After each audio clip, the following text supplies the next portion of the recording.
Good morning. ఈ క్లాస్లో మనము రీజనల్ రూరల్ బ్యాంక్స్ గురించి మనం తెలుసుకుందాం. మనకు తెలిసిన ప్రకారంగా ఆర్ఆర్బీస్ అనేవి 1975లో ఏర్పాటు చేయబడ్డాయి. ఎప్పుడు? అక్టోబర్ 2, 1975. ఇంత స్పెసిఫిక్గా అక్టోబర్ 2, 1975 ఎందుకు చెప్తున్నాను అంటే, ఇప్పుడు మనం ఉన్నది 2025 సంవత్సరం. 2025 సంవత్సరంలో అక్టోబర్ 2 రోజు మనకు సరిగ్గా 50 సంవత్సరాలు గడుస్తాయి. కాబట్టి ఇక్కడ నుంచి ఒక ప్రశ్న వచ్చే అవకాశం ఉంది. అదొకటి. నెంబర్ 2, గతంలో మనకు భారతదేశంలో బోల్డ్ అన్ని ఈ రీజనల్ రూరల్ బ్యాంక్స్ ఉంటాయి. వాటిని కాస్త అమాల్గమేషన్, ఈ బ్యాంకులన్నింటినీ విలీనం చేస్తూ ప్రస్తుతము వీటి సంఖ్య 28కి చేరింది. Very very very very important. ఈ కాన్సెప్ట్ ఏమిటంటే, ఒక రాష్ట్రం ఒక బ్యాంకు అన్న ఉద్దేశంతో, ఒక రాష్ట్రము ఒక ప్రాంతీయ బ్యాంకు అన్న కాన్సెప్ట్ ద్వారా ఈ రీజనల్ రూరల్ బ్యాంక్స్ అన్నింటినీ కలిపి ప్రస్తుతము అంటే జనవరి 2025 వరకు మనకు భారతదేశంలో 28 రీజనల్ రూరల్ బ్యాంక్స్ ఉన్నాయి. ఇది examination point of view very important. Clear? ఇప్పుడు చూడండి, దీనికి సంబంధించిన పాయింట్స్ మనం చూద్దాము. ఈ ఆర్ఆర్బీలు అనేవి 1975లో ఏర్పాటు చేశారు. దాని తర్వాత 1976లో ఆర్ఆర్బీస్ యాక్ట్ అనేది ఒకటి పాస్ చేయడం జరిగింది. Right? Very very very important one. Established in 1975 under regional rural banks act of 1976. ఈ పాయింట్ మీరు జ్ఞాపకం పెట్టుకోండి.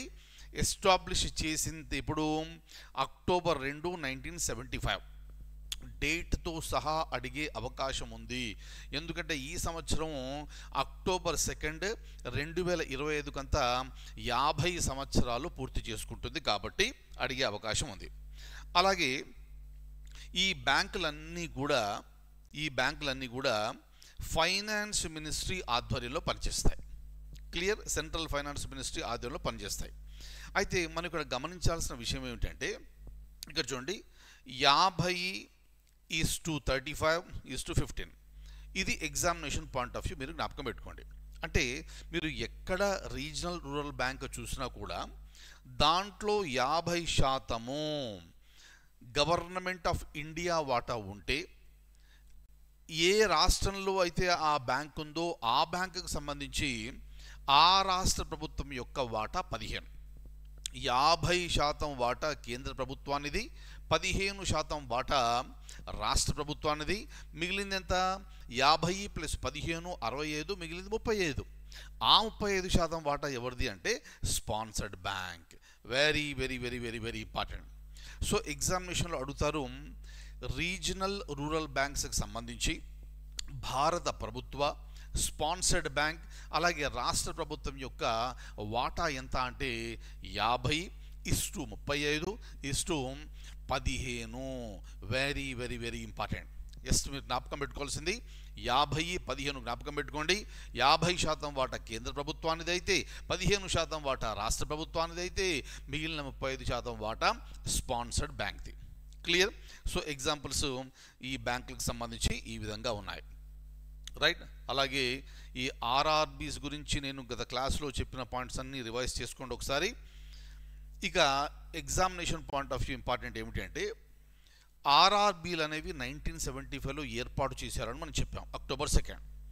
అలా ఏర్పాటు చేసిన బ్యాంకుల్లో మొట్టమొదటగా ఏర్పాటు చేసిన బ్యాంక్ ఏది అంటే ప్రథమ బ్యాంక్. క్లియర్? ఇది ఉత్తరప్రదేశ్లో ఏర్పాటు చేసిన, భారతదేశానికి సంబంధించి ఈ ఉత్తరప్రదేశ్ రాష్ట్రంలో ఏర్పాటు చేసిన మొట్టమొదటి గ్రామీణ బ్యాంకుగా మనం చెప్పాలి. GK point of view very important one, జ్ఞాపకం పెట్టుకోండి. అలాగే ఈ ఆర్ఆర్బీలు ఎందుకు ఏర్పాటు చేశారు అంటే, గ్రామీణ ప్రాంతాల అభివృద్ధి గురించి, అలాగే గ్రామీణ ప్రాంతంలో ఉండే వ్యవసాయ అభివృద్ధి గురించి, అలాగే ఇతర బ్యాంకులు అందించే సేవలు అందించే ఉద్దేశంతో రీజనల్ రూరల్ బ్యాంక్స్ ఏర్పాటు చేయడం జరిగింది. క్లియర్? ఇది మీరు జ్ఞాపకం పెట్టుకోవాల్సిన అంశాలు. ఎందుకంటే ఎగ్జామ్లో అడుగుతారు, ఆర్ఆర్బీలు ఏర్పాటు చేయడానికి గల ముఖ్య కారణాలు ఏమిటి అని. ఇక చూడండి, ఇక్కడ important point, one state one RRB, ఒక రాష్ట్రము ఒక ప్రాంతీయ గ్రామీణ బ్యాంక్. ఈ కాన్సెప్ట్ యొక్క ఉద్దేశం ఏమిటి అంటే కన్సాలిడేషన్ ఆఫ్ ఆర్ఆర్బిస్. అంటే ఇక్కడ దేశంలో ఉన్న రీజనల్ రూరల్ బ్యాంక్స్ అన్నిటినీ కలుపుతూ వచ్చి ఒక రాష్ట్రంలో ఒక పేరుతోనే ఈ బ్యాంకు ఉండాలి అన్న ఉద్దేశంతో ఇది రావడం జరిగింది. దీనికి గల కారణం ఏమిటి అంటే financial stability and future readiness. మీరు గతంలో చూసుంటారు, ఒక రాష్ట్రంలోనే రకరకాల పేర్లతో ఈ గ్రామీణ బ్యాంకులు ఉండేవి. అలా కాకుండా వీటన్నిటినీ ఒక రాష్ట్రంలో ఒక పేరు ద్వారానే తీసుకొచ్చి ఈ ఎస్బీఐ లాంటి ఎలా అయితే ఉందో, ఎక్కడ చూసినా ఎస్బీఐ రకరకాల బ్రాంచ్లు మనకు కనిపిస్తాయి. అదేవిధంగా ఒక రాష్ట్రానికి సంబంధించి ఒక పేరు తీసుకొచ్చి ఆ రాష్ట్రంలో బ్రాంచ్లు ఉంచే అవకాశం ఉంది. క్లియర్? అది one state one RRB concept. ఈ వన్ స్టేట్ వన్ ఆర్ఆర్బి యొక్క ముఖ్య ఉద్దేశం ఏమిటి? ఫైనాన్షియల్ స్టెబిలిటీ, అలాగే ఫ్యూచర్ రెడీనెస్ ఇంపార్టెంట్. అలాగే ఈ ఆర్ఆర్బీలు చేసే పనులు ఏమిటి? Examination point of view important. Regional rural banks ఏమిటి అంటే గ్రామీణ అభివృద్ధి, అలాగే వ్యవసాయ అభివృద్ధి, దాంతోపాటుగా ఈ Mahatma Gandhi national rural employment guarantee act కింద ఖచ్చితంగా సంవత్సరంలో కొన్ని రోజులు పని దినాలు కల్పించడం జరుగుతుంది. మరి ఆ పని దినాలకు సంబంధించి వేతనాలు అందించాలి కదా. గ్రామీణ ప్రాంతాల్లో పనిచేసే వారికి వేతనాలు ఈ ఆర్ఆర్బీల ద్వారా అందించడం జరుగుతుంది. ఒకటి.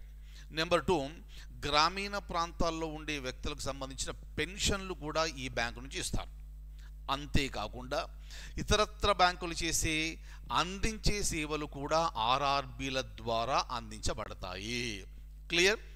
రైట్? ఈ Mahatma Gandhi national rural employment guarantee act కింద ఇచ్చే వేతనాలు, అలాగే గ్రామీణ ప్రాంతాల్లో ఇచ్చే పెన్షన్లు, ఇతరత్ర బ్యాంక్ సర్వీసులు అన్నీ కూడా గ్రామీణ బ్యాంకుల ద్వారా అందజేయబడతాయి.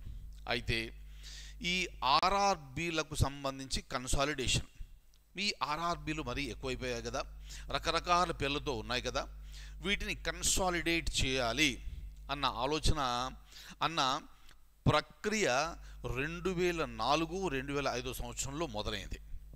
అలా మొదలైంది అంటే దానికి సంబంధించి ఏదో ఒక కమిటీ ఈ విధంగా సిఫారసు చేసి ఉండవచ్చును. ఆ కమిటీ ఏది అంటే Vyas committee. Very very very very very important one.